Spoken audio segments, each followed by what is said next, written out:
जैसे ही धुएं का गुबार हटा तो सामने देखा तो ज़ारा वहाँ पर मौजूद नहीं थी, बल्कि कोई और लड़की, कोई और जिनजादी वहाँ पर आ चुकी थी। मैंने पूछा, कौन हो तुम?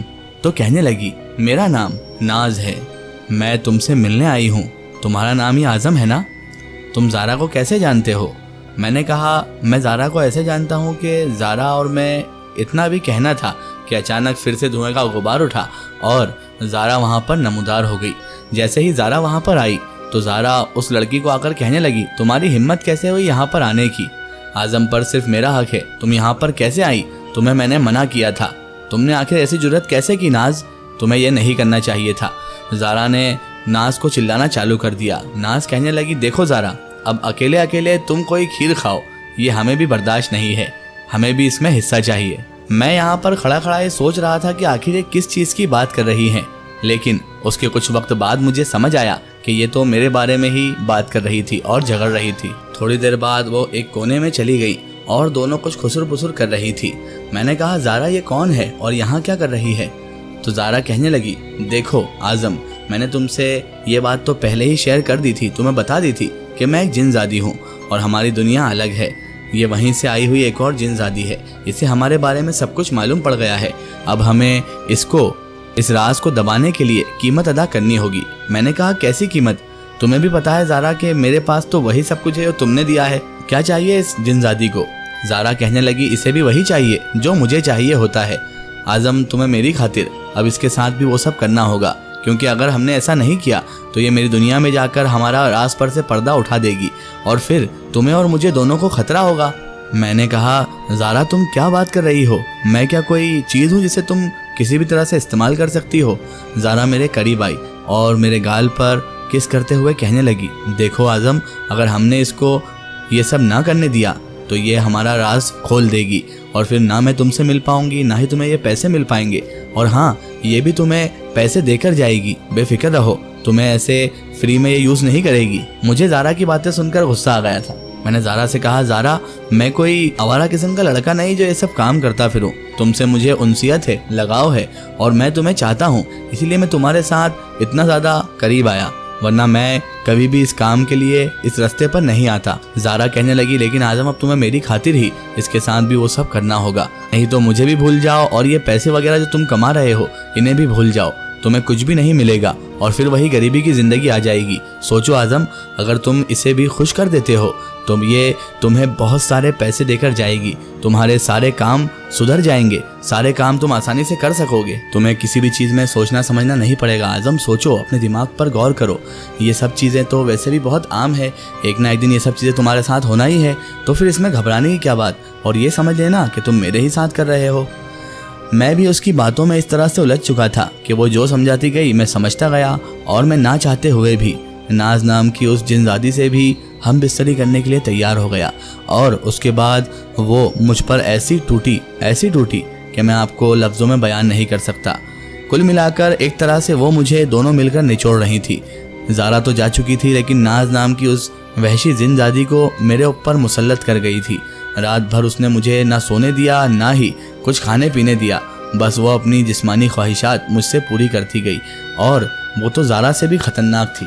मैं सुबह फजर के वक्त जब वो चली गई तो यही सोच रहा था कि मैं ये किस गुनाहों वाले रास्ते में पड़ गया हूँ, क्या मैं सही कर रहा हूँ। जाते जाते वो मुझे 2 नोटों के बंडल दे गई थी, और ये नोट तकरीबन 1 से 1.5 लाख रुपए के बराबर थे।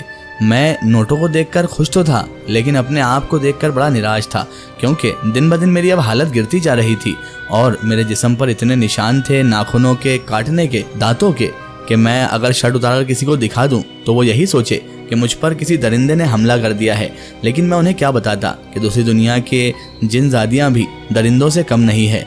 वो मुझे एक तरह से नोच नोच कर खा रही थी, लेकिन मैं भी क्या करता, गरीबी और अपनी मजबूरी के आगे मैं खामोश था, और मैं अब उस दलदल में उलझ चुका था कि जहाँ से निकलना मेरे लिए बहुत मुश्किल था। मेरी मम्मी मुझे बहुत अच्छे से नोट कर रही थी, वो देख रही थी कि ना कहीं मैं आता हूँ ना जाता हूँ, और उसके अलावा रात को उन्होंने मेरे कमरे में से अजीबोगरीब आवाज़ें भी सुनी थी जो मेरी, ज़ारा और नाज की थी। अब नाज को भी दाढ़ में खून लग चुका था।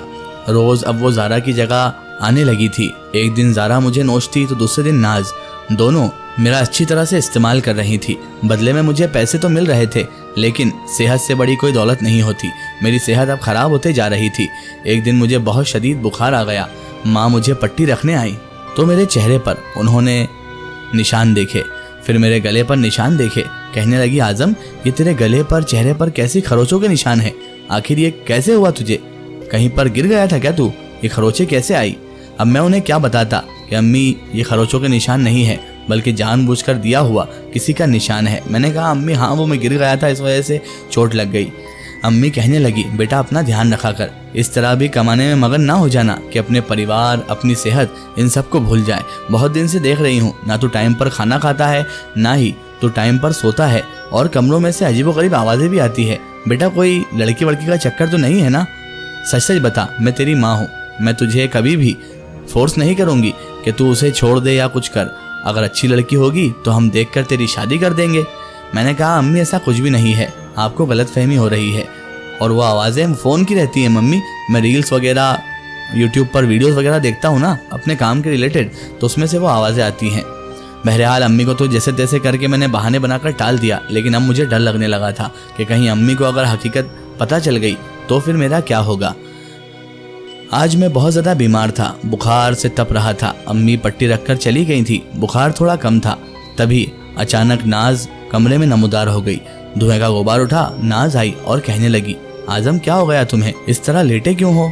आज तो मैं बड़े मूड में थी कि मैं तुमसे खूब प्यार हासिल करूंगी और आज हम फिर से दो जिस्म एक जान होंगे। मैंने कहा, नाज मेरी तबीयत बहुत ज़्यादा ख़राब है, आज मुझ में उठने की ताकत भी नहीं है। नाज कहने लगी, ऐसे कैसे काम चलेगा? अगर तुम ऐसे बीमार रहोगे तो मेरी ख्वाहिशात, मेरी ज़रूरियात का कौन ख्याल रखेगा? मेरी जिस्मानी ज़रूरत है आज़म, तुम्हारी ये तबीयत मुझे बेचैन कर रही है। मैंने कहा, नाज मैं एक इंसान हूँ, जिन्नात नहीं। मेरे साथ सब कुछ चीज़ें लगी हुई है, तबीयत ख़राब भी होती है, तबीयत अच्छी भी रहती है। अब मेरे हाथ में तो नहीं है ना ये सब। और वैसे भी तुम दोनों से इस तरह से अपने आप को इस्तेमाल करवा कर अब मैं थक चुका हूँ, तुम किसी और को ढूंढ लो। कहने लगी, ऐसा नहीं होता है आज़म, एक बार हमारे चंगुल में जो फंसता है ना और हमें जो पसंद आ जाता है, हम उसे कहीं का भी नहीं छोड़ते। अब तुम कहीं नहीं जा सकते, ना ही हमें छोड़ सकते हो, ना ही हमसे दूर भाग सकते हो। और हाँ सुन लो, आज तो तुम्हारी तबीयत सच में खराब लग रही है। अच्छे से गोली दवा खाओ और फल फ्रूट वगैरह खाकर जल्द से जल्द अच्छे हो जाओ, क्योंकि ज़्यादा दिन तक मैं तुमसे दूर नहीं रह सकती और तुम्हें हम दोनों की जिस्मानी ख्वाहिशात को तो पूरा करना ही होगा, वरना देख लेना अच्छा नहीं होगा। मैंने कहा, कोई ज़बरदस्ती नहीं है, मैं तुम्हारा गुलाम नहीं हूँ, जो तुम जैसा कहोगी वैसा करूँगा। नाज कहने लगी, गुलाम नहीं हो तो क्या हुआ? गुलाम से भी बदतर हालत हम तुम्हारी करना जानते हैं। बेहतर इसी में है कि जैसा ये सब चल रहा है चलने दो। आज़म, अगर तुमने ऐसा नहीं किया और हमारी जिस्मानी ख्वाहिशात पूरी नहीं की तो हम तुम्हारे परिवार को कहीं कहीं नहीं छोड़ेंगे। जिस तरह हमने तुम्हें दौलत दी है वो सब भी छीन लेंगे और तुम्हारे परिवार को जिंदा नहीं छोड़ेंगे, ध्यान रखना। इतना कहकर धमकी देकर वो वहाँ से चली गई और मैं अब बेड पर पड़ा हुआ अपने आप पर मलामत कर रहा था कि आज़म, तूने अपने आप को किस हालत में फंसा दिया है, किस गुनाह में तू मुब्तला हो चुका है कि जहाँ से तू तो क्या तेरे परिवार वालों को भी नुकसान पहुँच सकता है। इसका एक स्टोरी हम देखेंगे इसके अगले पार्ट में।